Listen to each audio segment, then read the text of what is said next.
Raila Odinga, before we go to our audience, have you ever had to pay a bribe to get something done? The question is when. It's not if. Because as you have rightly said, every Kenyan does it. Including the former Prime Minister has to, just to get certain things done bureaucratically. Certainly. Not as a Prime Minister.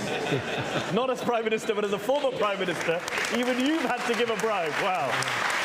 That's got to be a first for this show. Let me ask the reverse of that question. Have you been offered bribes? Of course, I've been offered bribes a number of times, and each time I've resisted being bribed. You've saved me my follow-up question. I asked Raila Odinga this question. I'll ask you. Have you had to pay a bribe for anything in Kenya?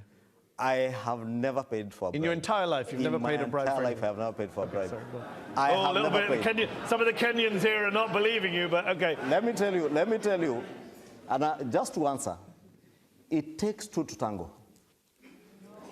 Yeah, it takes the bribe taker and the bribe giver. But the bribe giver is in a position of weakness sometimes. Exactly, because why are policemen collecting bribes on the road? Because you're on the wrong. Maybe you are speaking on your phone. No, that's not how it works, Kimani.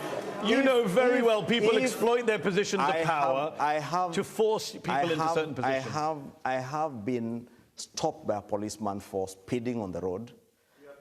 I have, unfortunately, I was only 19 or 20 years old.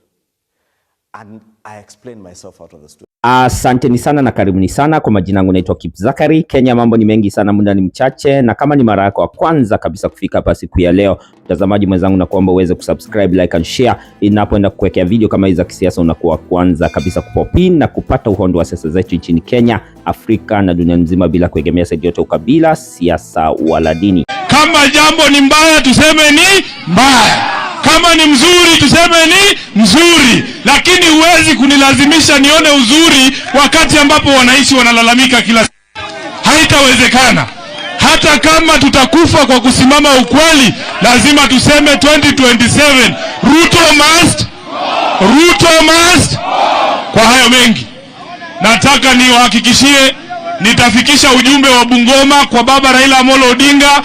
Tunaenda kuwa na yeye leo jioni, na kesho tutakuwa pale Busia. Tutawaambia kauli ya Bungoma ni kwamba Kenya yetu lazima ibadilike. Personally, there is no way I can support Ruto.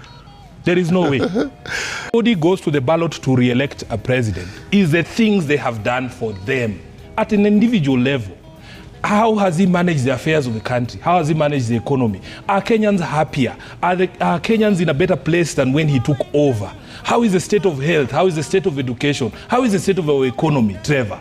If you are telling me that you're going to re-elect Ruto because he gave Baba a lift from the hotel to the venue of the AUC election, there's something very wrong with you.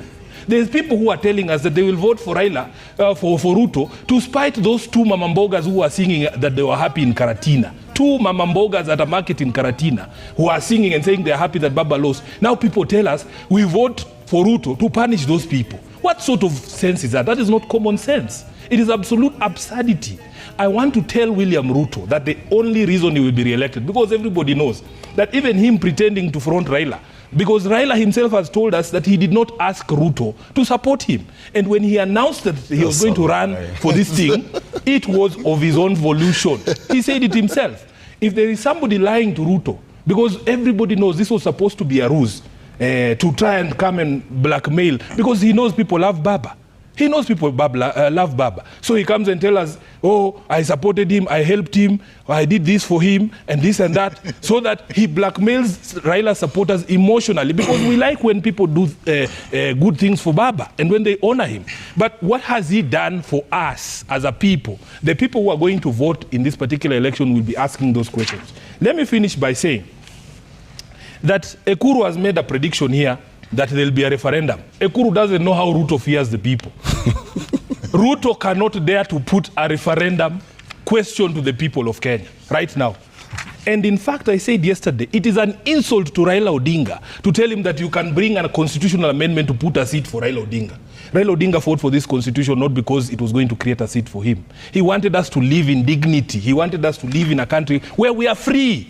So you cannot tell us that you will bring a referendum To do what? To support a constitutional change to give Raila a seat. As I've said, Raila is not idle. He has things to do. He is a father, he is a husband, he is a grandfather, he is a party leader, he is a leader of the opposition.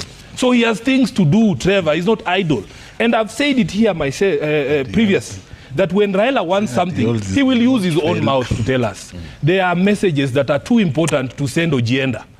I am telling you, if Raila wants to support Ruto in 2027, he will not send agenda. For heaven's sake, that is a message too important to be left to agenda, or in fact any other person. He will tell us himself. And I am telling you, I will respect his decision. If he says he's going to support Ruto, I will respect that decision. But I am telling you, and I have said it, I will tell him, I've told him, that because as SG of ODM, I have a global view of the country. I get calls from Tana River. This guy does not know. If you ask him to tell me the chairperson of ODM in Tana River, Oscar Kaseme speaks to me and he tells me in Tana River, people are saying, even if you support Ruto, you will fail. I get calls from Kericho, from Turkana. You know, that is the reason why I am convicted, because these are not things I just come up within my head.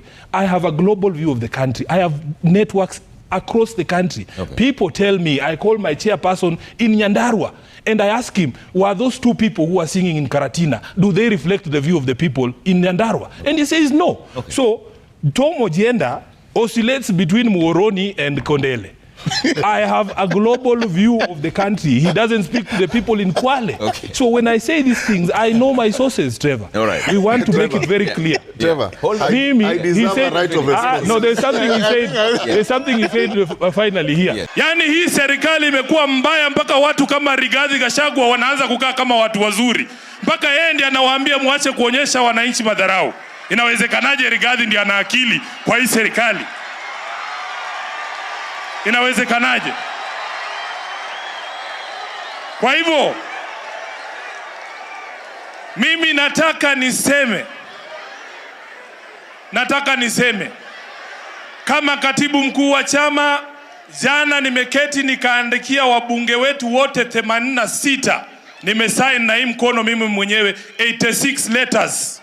Huyu mkhwasi wangu mbunge wenu hapa wa Nyakach Aduma amepata hiyo barua. Kama chama tumesema kuanzia Tuesday hakuna safari za nje. Mnakaa kwa bunge mpaka huo mswada muhakikishe kwanza mmeangusha huo mswada, kwa sababu unakandamiza wananchi wetu. Tunaelewana? Na tunataka viongozi walioko kwa serikali wajue kwamba ukiwa kiongozi wa kitaifa, wewe ni kiongozi wa kitaifa. Ukiwa naibu wa rais na kila wakati unazungumza lazima nikuwe na demu yangu Mkikuyu aniambie ile kitu unasema, wewe ni rais kweli? Kwa nini usiongee Kiswahili? Mheshimiwa Walo, na wewe PS, resist the urge from the public to make you local leaders. You are not a leader of Nyanza. You are a PS or internal security for the whole country. I want to see you in Bungoma. I want to see you in Kwale. Mheshimiwa Walo, you are not a CS for these people of Nyanza. You are the CS for the Republic of Kenya. Let us see you in other places as well.